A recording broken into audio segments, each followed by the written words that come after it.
I'm going to try to do a quick introduction because I think I wrote a novel of a statement here, so I don't take up all 5 minutes. But I was a musician until I was opened in Subud, and soon after that I received that my work would be film. And so 20 years later, it finally started happening. The first feature film I made, I was the producer and editor, along with another Subud brother, Hermas LaSalle, of a movie called Deliver Us from Evil, which was about a pedophile priest in the Catholic Church. Can you speak up, Matthew? I'll try. Yeah, the first. No, I'll just shout. The first film that I did was in 2006 with a Subud brother named Hermas LaSalle. It was called Deliver Us from Evil, and it was about a pedophile priest in the Catholic Church. I was the producer and the editor. Hermas was the other producer, and it was an experience of working and feeling the Latihan as I worked. And it was the first time that really I'd had that experience. And the film was nominated for an Oscar to all of our surprise in 2007. And so my first experience making a feature film was, the conclusion was sitting at the Oscars right behind, or right in front of Al Gore, who we all knew was going to win. But it was quite a journey from having no concept of how I would enter the film industry, having no family in it, and then literally being guided through the Latihan every step of the way. And that opened the door to do more documentaries. So I did another film called Teenage Paparazzo with Adrian Grenier, who's the star of a HBO series called Entourage, which was more of a light piece. I think had I been given free reins on it, it would have been much more intense. So I saved up that intensity for the film that's screening today at 4:15, a film called How to Make Money Selling Drugs, which is a guidebook on how to sell drugs, but what it really is a Trojan horse. The soldiers that march out of that horse hopefully are inspiration to look at all human beings as one and not as criminal and then the so-called good people, because they're but for the grace of God go I in any situation. And what tool to allow each other to put ourselves in another's shoes than stories. So, a statement on the future of storytelling.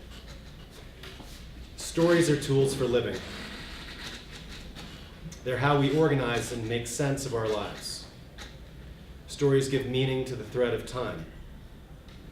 Stories are the metaphors and models we use to define our morality.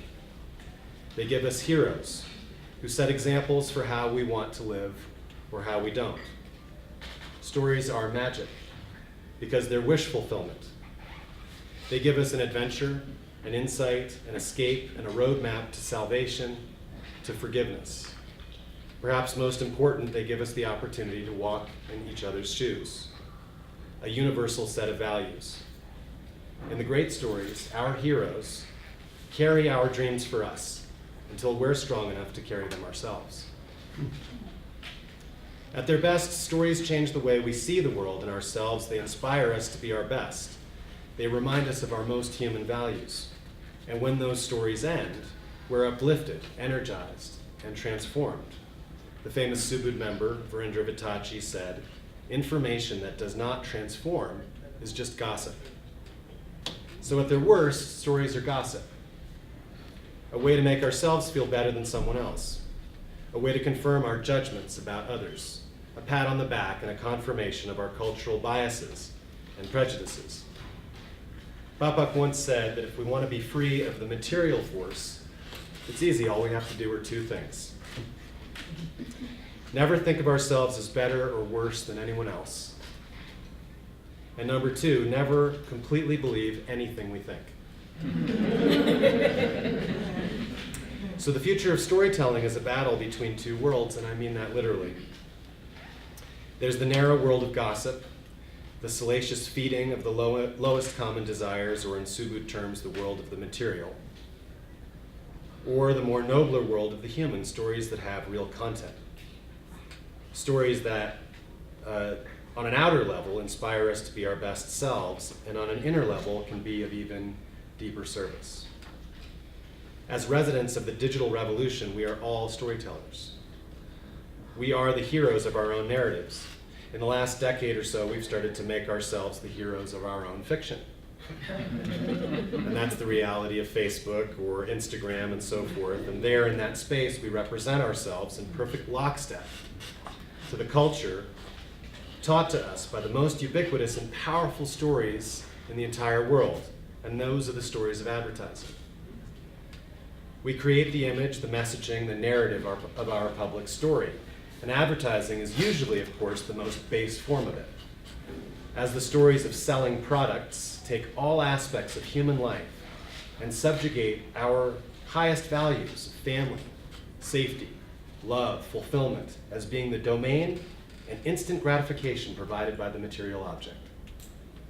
Storytelling driven by the material forces create a world of uninformed people, easily manipulated and disenfranchised by a powerful minority who use stories as an opiate and an income stream, and that's at its best.